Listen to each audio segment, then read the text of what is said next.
Une main, un gobelet, une pancarte à l'arrêt, dans le flot des passants. 20 ans déjà. Dans le même couloir? Dans le même couloir, même place. Parfois, on leur donne une pièce. Parfois, ils disparaissent dans le décor, loin de nos préoccupations. Il y a des gens qui passent en souriant, qui se disent courage, et puis il y a d'autres gens qui vous regardent comme si vous étiez une grosse merde. Qui sont-ils? Il paraît qu'ils gagnent plus que nous. Pourquoi ne trouvent-ils pas de boulot? Faut-il les accepter tout le temps, partout? Quelle place pour les mendiants?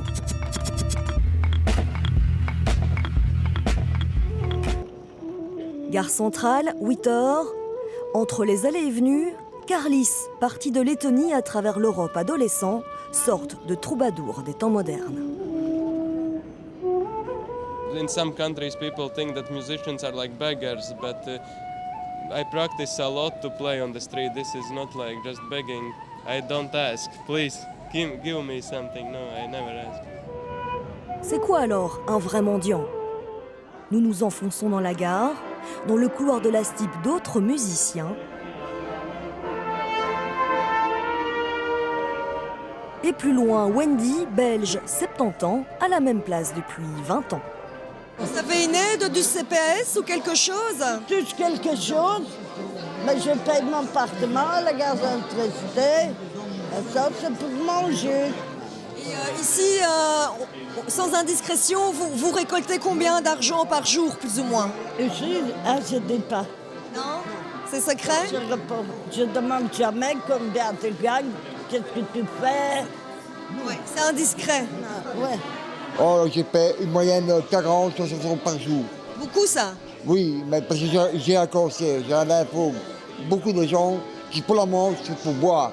Moi, j'ai des médicaments payés, j'ai des frais médicaux. Vous avez un logement, une aide? Oui, j'ai un logement, oui. Par contre, Pierre s'est fait refouler du couloir de la SNCB depuis sa rénovation. Ici, perdre votre place, c'est grave pour vous? Oui, c'est grave, ah oui. C'est un cas pour tout le monde, quand il va y avoir plusieurs bols encore. Voilà qu'il va en avoir. Parce que ici, les places sont déjà prises ailleurs, on ne peut pas aller n'importe où. Ah non, non, non, impossible, impossible. Avant, j'allais à la gare centrale, mais il y a beaucoup de nouvelles têtes et beaucoup de... C'est très chaud là-bas pour l'instant. On la mange tous les 2 mètres maintenant. Hein. Mais bon, les gens, à la limite, on est tout seul, ils donnent une pièce, mais quand ils donnent pas quand ils voient qu'il y a trop de monde, parce qu'ils disent on peut pas donner à tout le monde. Ça peut aller de 2 euros à 60 euros, ça dépend. Il y a des périodes aussi. Par exemple, au mois de septembre, ça marche pas du tout parce que les gens ont été en vacances en juillet-août. Il y a la rentrée des écoles, donc ils serrent la ceinture. La place de la Monnaie, un coin où l'on peut trouver Sophie. Près de 15 ans en rue, avec des hauts et des bas, et toujours un livre sur les genoux. Ça me permet de m'évader un peu. C'est le temps aussi, parce qu'on n'a pas beaucoup d'autres activités à faire. Bien sûr, la manche se pratique beaucoup dans le centre-ville, mais aussi dans certaines communes proches du Pentagone, comme Etterbeek. Dès qu'il fait sec, un orgue résonne à l'angle de la rue des Tongres et rythme la vie du quartier. C'est plutôt un passe-temps, on voit du monde, voilà. Et alors en même temps, je ramasse un peu de monnaie, ça fait un peu d'argent de poche. Ça me permet de payer mes chaises roulantes et tout, donc voilà. Donc, parce qu'on a droit tous les 4 ans, mais sur 4 ans, ça ne dure pas 4 ans. Donc sur 4 ans, elle est déjà cassée avant. Je vis dedans, donc voilà. Donc, Quelques pièces pour payer une chaise ou arrondir sa pension, comme Nicole. C'est combien votre pension? Oh, 40 000, mais c'est pas assez, hein, madame. Enfin, comment est-ce que j'ai 500 euros? Non plus, 1 000 euros. Hein. Moi, je n'arrive pas avec ça, vous savez. Je ne sais pas arriver avec ça. Elle est taxe aussi pour payer. Hein. Comment voulez-vous que j'arrive avec ça? Hein? Et puis l'eau, et le gaz, l'électricité, tout le bazar, hein, madame. Il faut tout payer. Le public évolue, mais chez les mendiants belges, les hommes restent plus nombreux. Des hommes au parcours accidenté.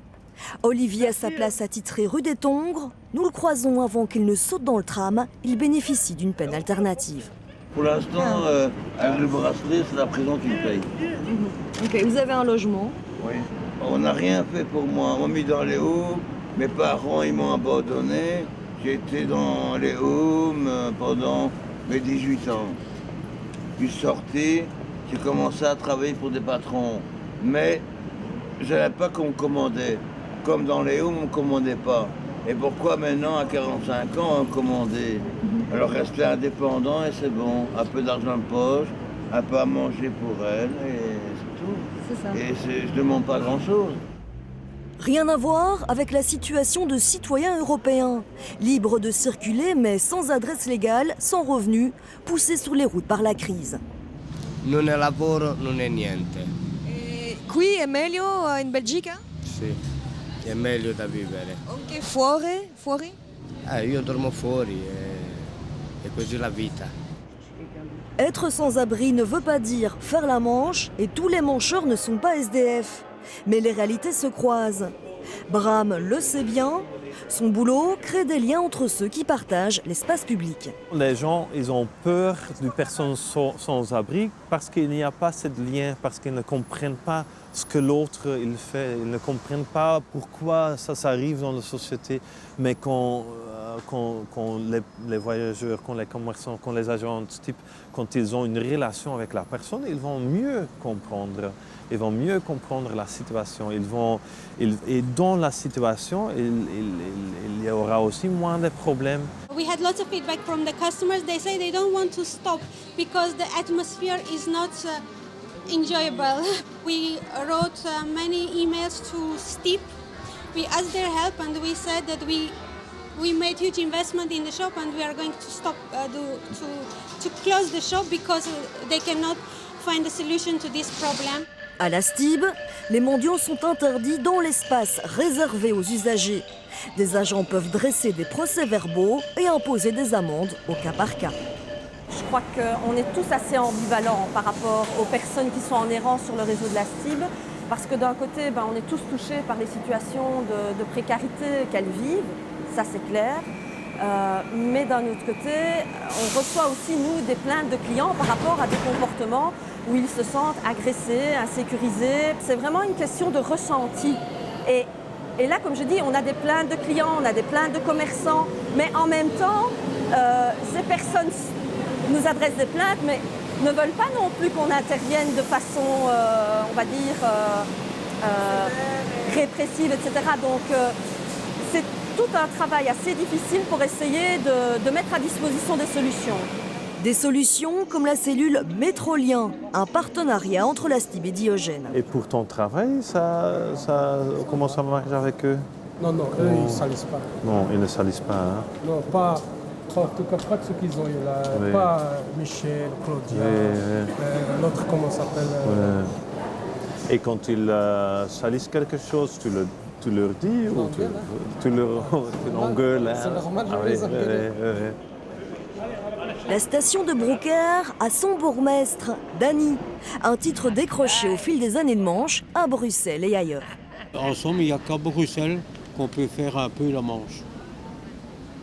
Et maintenant, je fais encore la Manche de temps en temps dans le métro.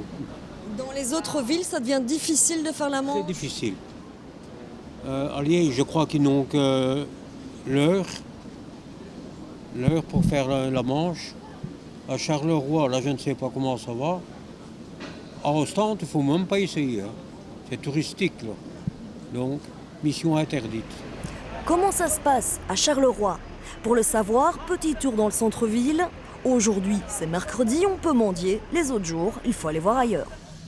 Le lundi c'est Monceau-sur-Sample.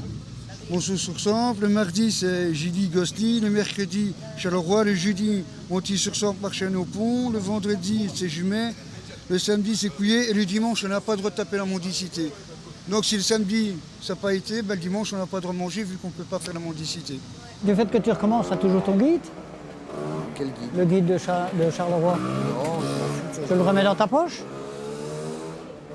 J'en ai pas besoin. T'en as pas besoin? Non. Ou tu ne le donneras pas à un autre? Non, il n'y a pas besoin. Pourquoi je me déplacerais? Je suis dans Charleroi, pourquoi j'irai ailleurs? Et puis, moi, j'ai pas de problème avec les gens.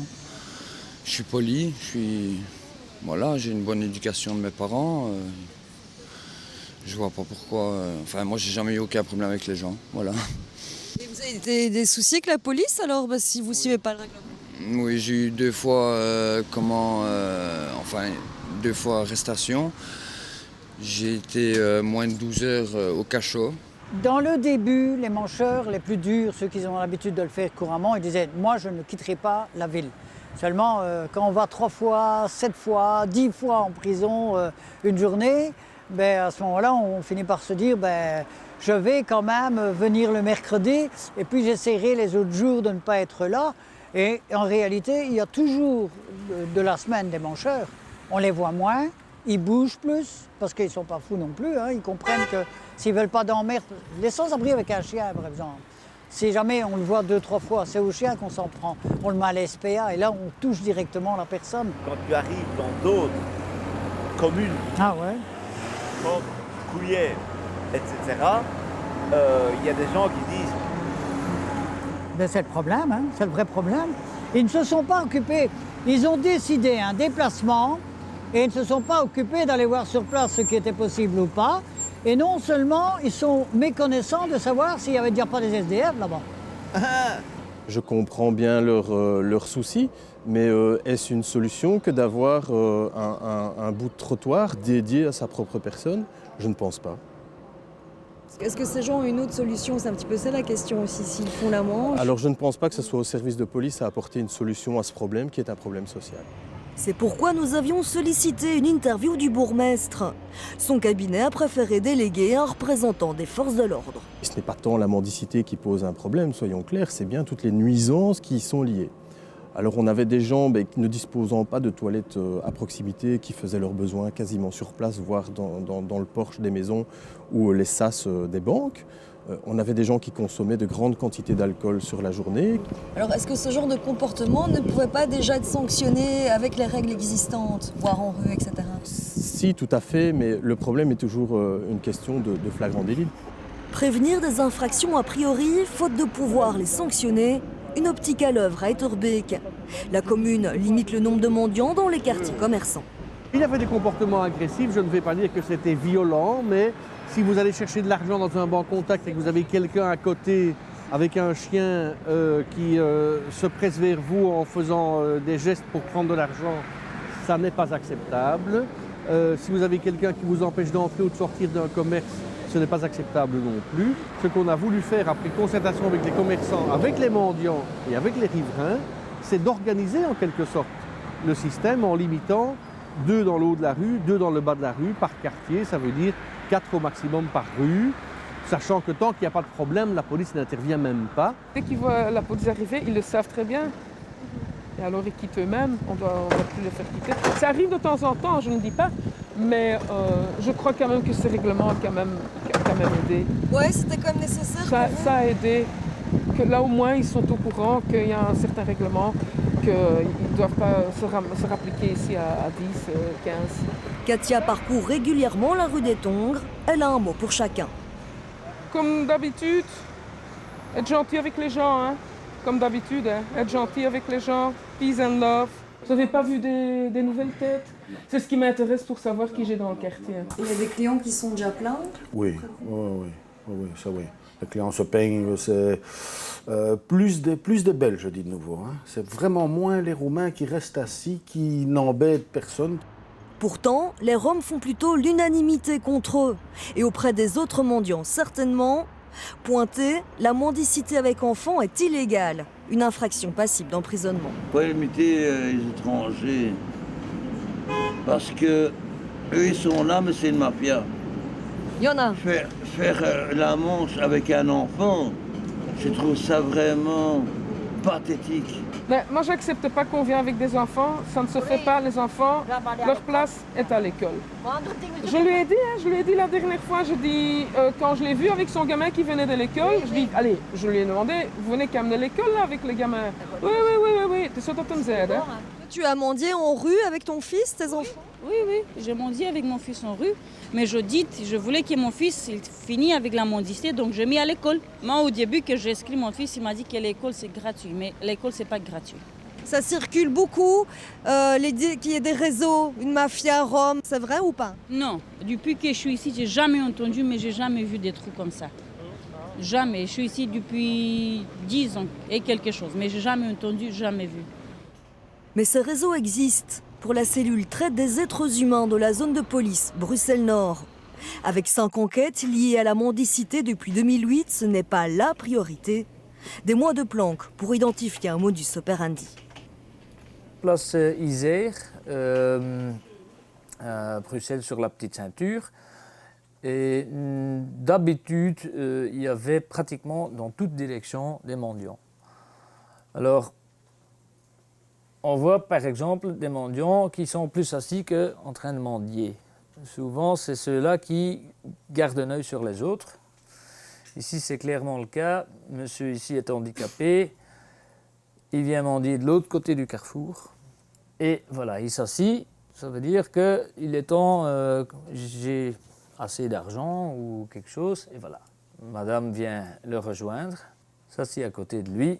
Il met son petit gobelet avec la monnaie à côté d'elle, pendant que madame allume une cigarette. Quand elle remet son briquet ou son paquet de cigarettes, ben, entre-temps, elle a pris la monnaie et la met dans sa sacoche aussi. Quand on parle d'un mendiant même qui envoie à sa famille ou à quelqu'un, c'est des petits montants allant de 75 € jusqu'à 250 €. Je veux dire, 4 fois, 5 fois sur l'année. Pendant que quand on parle des exploitants, là on parle quand même de montants beaucoup plus importants, de 1500 jusqu'à 3000 € qu'ils envoient tous les 2 semaines. Et souvent on voit que les gens qui sont vraiment exploités sont des gens qui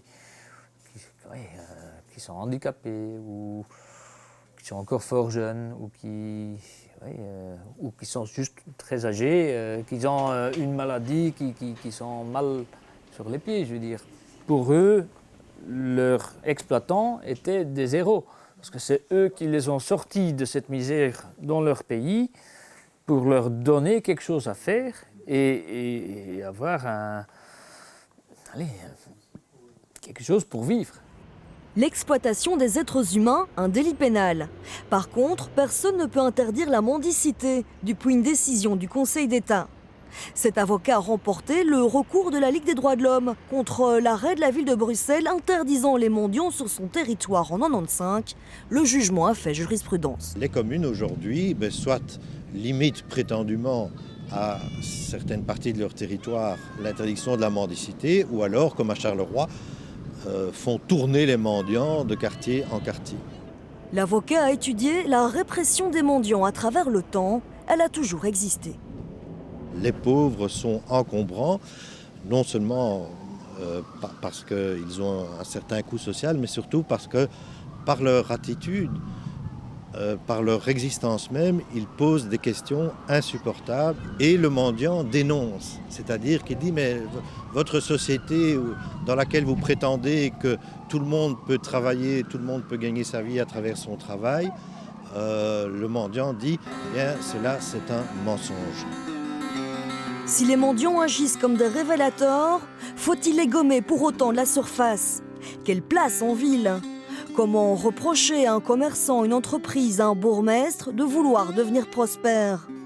Une partie de la réponse dépend sans doute de nous, de la place que nous sommes prêts à laisser à nos failles, à l'autre dans certaines limites. Une question de regard, de perspective.